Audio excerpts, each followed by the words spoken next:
On September 11th, 5 large trucks entered Rukban camp. They were sent by the UN. One would think it would be a cause for celebration, but the trucks were empty. The political factions have failed us. The international relations system has failed us. International humanitarian legal frameworks continue to fail us. So we went back to community. We went back to grassroots. Hello, my name is Stanley Heller. Welcome to The Struggle.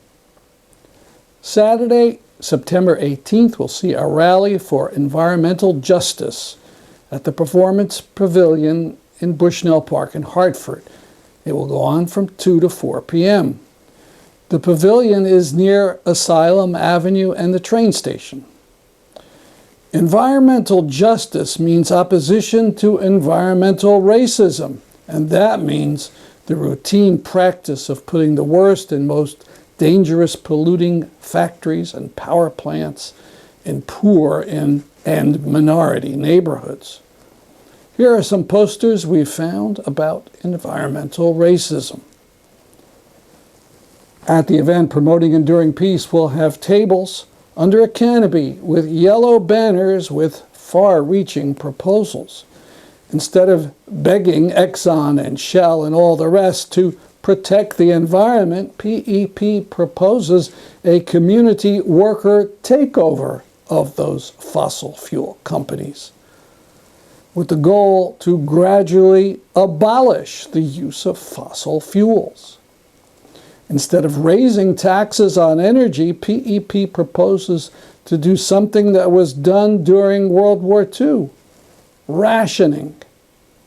That is, allowing families and factories just so much gas or oil or other global warming fuel. You'd get it not on your ability to pay, but on the basis of need and social usefulness. Check out their flyers at their table and sign up for PEP's listservs. More about the rally at pepeace.org. One of the fossil fuel plants that should not be built is the one being prepared for Killingly in eastern Connecticut. That was the theme at a Putnam, Connecticut gathering sponsored by a Jewish synagogue. Around 100 attended.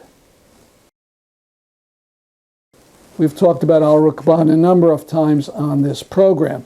It's a section of Syria near the Jordan and Iraq borders. It's a dry, remote area. At one time, there were 17,000 refugee tents there. Now the population is down to 13,000 or so Syrians. It's within what the U.S. calls a conflation zone, at the center of which is a military base of U.S. soldiers. But the base gives no aid at all to the people of AlRaqqan. On September 11th, 5 large trucks entered Rukban camp. They were sent by the UN. One would think it would be a cause for celebration, but the trucks were empty, no supplies at all. They were there to bring people out voluntarily to Assad hell. This is not our view. It's the view of Amnesty International. Amnesty says all of the returnees would face danger of arbitrary detention, forced disappearance, torture, and sexual violence. The trucks were sent on their way empty. The UN effort in Syria is a disgrace. It has virtually been an arm of the Assad regime. Biden and the UN should be ashamed.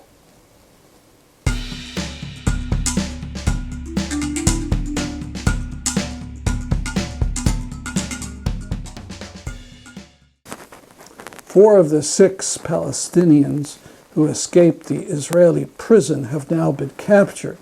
The most prominent was Zakaria Zubeidi, who was a commander of Fatah's Al-Aqsa Martyrs Brigade. Al Jazeera reports that the lawyer representing him, Avigdor Feldman, who, by the way, was Mordecai Vannunu's attorney, was quoted by the Palestinian Prisoners Commission as having said that Zubeidi was beaten and abused during his arrest with the prisoner Muhammad al-Arda, causing him a broken jaw and 2 broken ribs. Needless to say that torture is wrong for any prisoner and must be protested. In the article in Al Jazeera, the writer raises the question of whether the escapees were prisoners of war. The article states, quote, "Under international law, a prisoner of war who escapes from prison shall be liable only to disciplinary punishment, meaning no additional years shall be added to their initial sentence, even if it is a repeated attempt," unquote. Now, there's no doubt that some of the escapees were involved in violent and even fatal attacks. But there are Israelis who challenge the usual narrative that the escapees are merely murderous terrorists who should be crushed. Gideon Levy in Haaretz goes the farthest and wrote, "The 6 defiant ones chose the path of cruel and violent resistance to the occupation. One can argue about its effectiveness about the strong and well-armed Israeli state, but its justness cannot be questioned. They have the right to use violence to resist an occupation that is crueler and more violent than any Palestinian terror." Those are the words of Gideon Levy, printed in the Israeli paper Haaretz. 2 of the 6 escapees are still free. The Times of Israel reports that one of them, Munadil Nafiyat, had not been convicted of any crime at all. He had been held in administrative detention. That doesn't sound bad, right? Detention, like a schoolboy who has to stay after school for chewing gum. But Israeli administrative detention is something else. When the evidence is so thin that even Israel's very cooperative judges won't see a crime, the Israeli authorities throw people in administrative detention, meaning prison, for 6-month terms, which can be repeated indefinitely. Al Jazeera says there are some 520 Palestinians in administrative detention. And we need to call attention to this article in Haaretz, which notes that despite how much U.S. politicians talk about our wonderful and unshakable alliance with Israel, now when the U.S. has suffered a blow over Afghanistan, Israel didn't make a gesture of support. The writer Alon Pinkas was dismayed that the Bennett government won't volunteer to take in any Afghan refugees. But he shouldn't have been surprised. Venom and hostility towards non-Jewish refugees is quite common in Israel. The Bennett right-wing coalition won't lift a finger.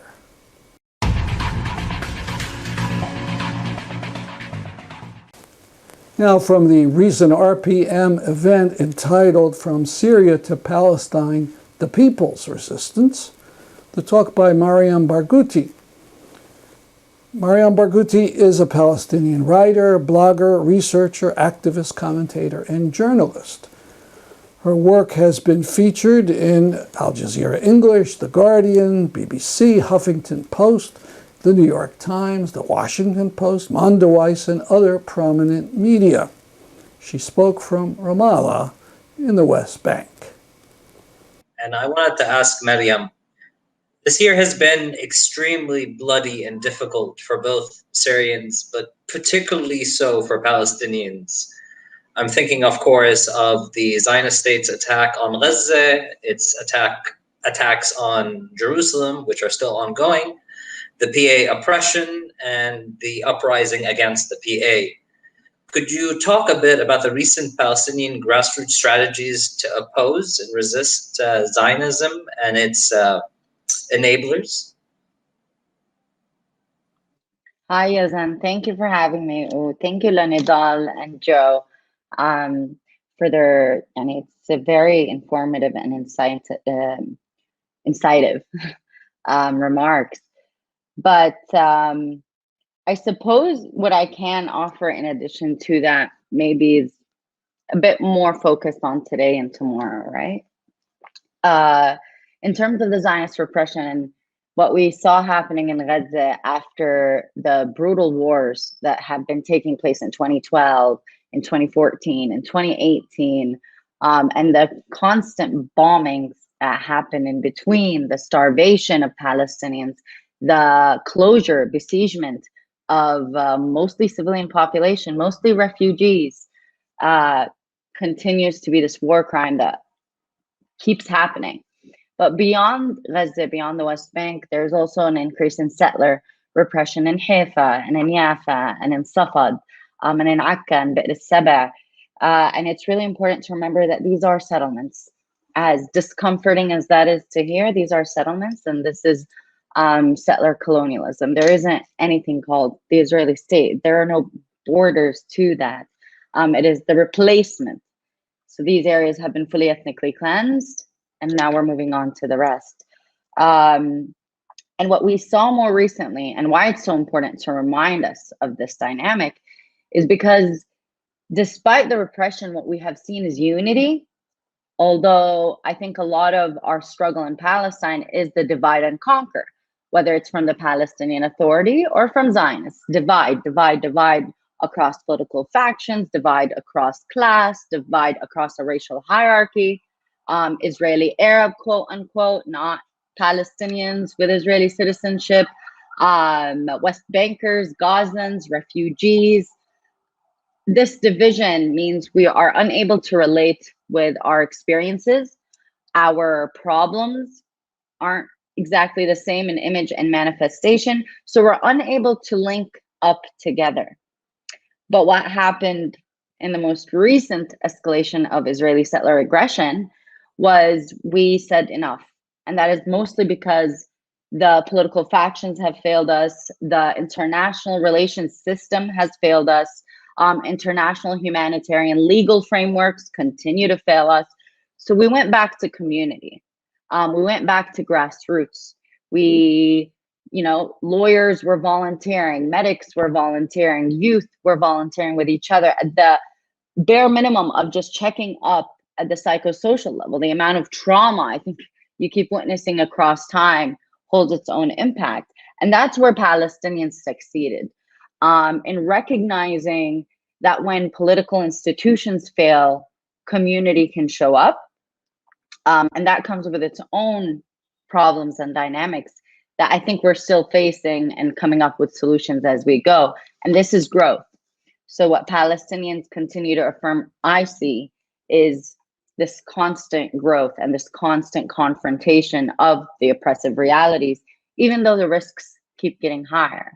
Right now, the Palestinian Authority on June 24th arrested and then killed Nizar Bennett, a well-known Palestinian critic who was also running for the Legislative Council, which remained temporarily suspended by a Palestinian president who has exceeded his term by 12 years, which brings us to this dictator dynamic and the relationship between Syria and Palestine, between Palestine and the rest of the globe, where I want to go into the comments that were said by my colleagues. And I want to go into the perception of Palestinians towards Syria.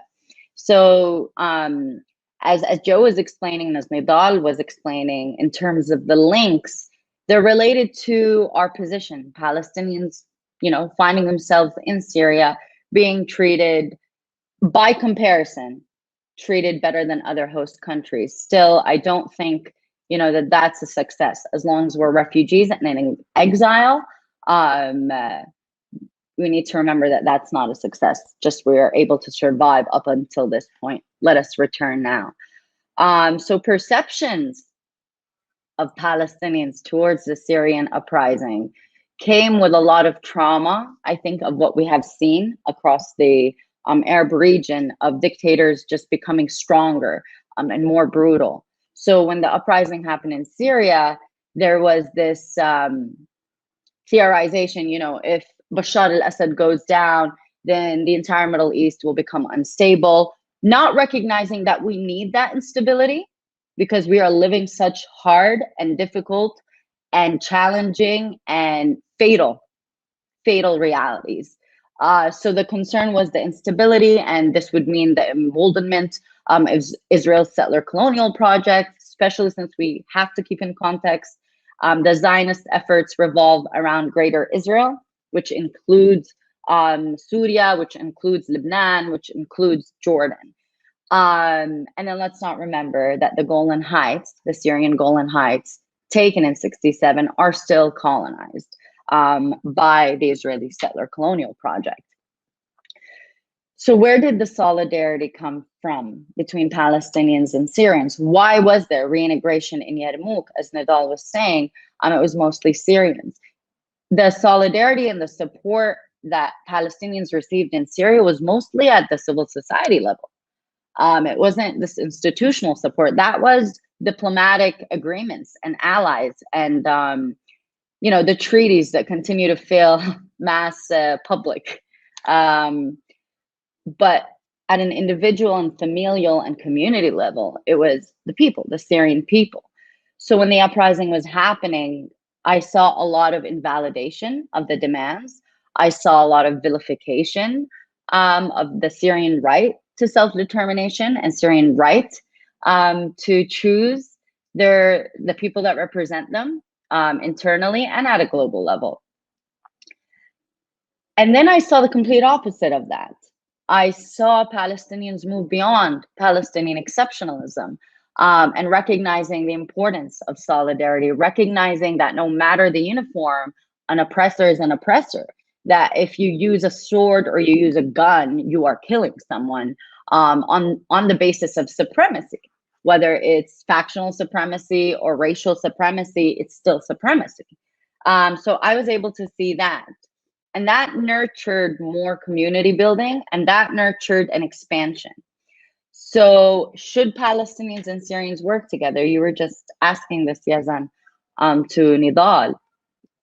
And for instance, yes, we should be working together, but we should be working as we are with other struggles around the globe right now, especially as we see Lebanon enter complete darkness because of chronic failure and no one holding accountability. But more than this, because of how we continue to invalidate each other and each other's struggles under different pretexts. So it's regimes, dictators, corporate abuses. I think it's the coming together with all of that. I don't know if I went over time. I don't want to. No, you're actually under time. So I feel like you can elaborate further on that last point about building organic relationships and ties between Syrian and Palestinian grass movements or resistance movements. So can you talk a bit more about that? Elaborate. How can we do this as Syrians? What can we do for the Palestinians? And what can Palestinians do for Syrians? Right. So what can Palestinians do for Syrians? I think, well, the first thing is to start listening to the demands and start listening to the needs. Because in the end, what Syrians need gets decided by Syrians, and what's in our resources and capacities and how much we're willing to give, that's where we have to take the control. But so first and foremost is to really brave ourselves and start listening. I know, earlier Joseph was also speaking about how many, influential figures would be afraid to speak about the Palestinian struggle because of what implications that would hold in the global arena. And I saw very similar patterns with Syria, that a lot of Palestinians were afraid to speak about Syria. And for me, that exposed a lot of our hypocritical values, the values we imposed and how much we are embodying it. So for Palestinians, it's to be a little bit more self-reflective and start taking action, because it's been way too long and the costs are way too high. And it begins with stopping the invalidation of the Syrian struggle, and stop the drawing of, well, let's pick the better of two evils. No, let's choose choice C. There's always a choice C. It just means we're going to have to create it. It's more work, but there's always a choice C. And it needs a lot of community building. It needs a lot of trust. The only reason we were able to, I genuinely think, cross this latest period, which is terrible and ugly, and I only think it's going to get worse, is because we afforded each other community, despite of factional affiliation, despite of geographical location, despite of you're in diaspora or in Palestine, kullu, all of it comes together, and we need to afford the same to others.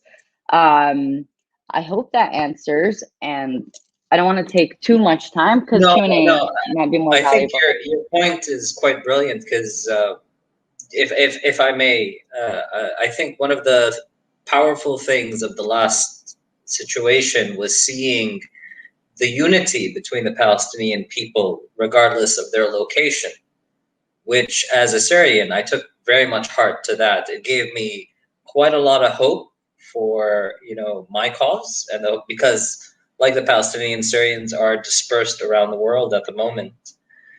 And I think that was quite powerful. Now, what do you think, Mariam, if and we can actually start bringing in the others and we can start our discussion, they could pass on for everyone.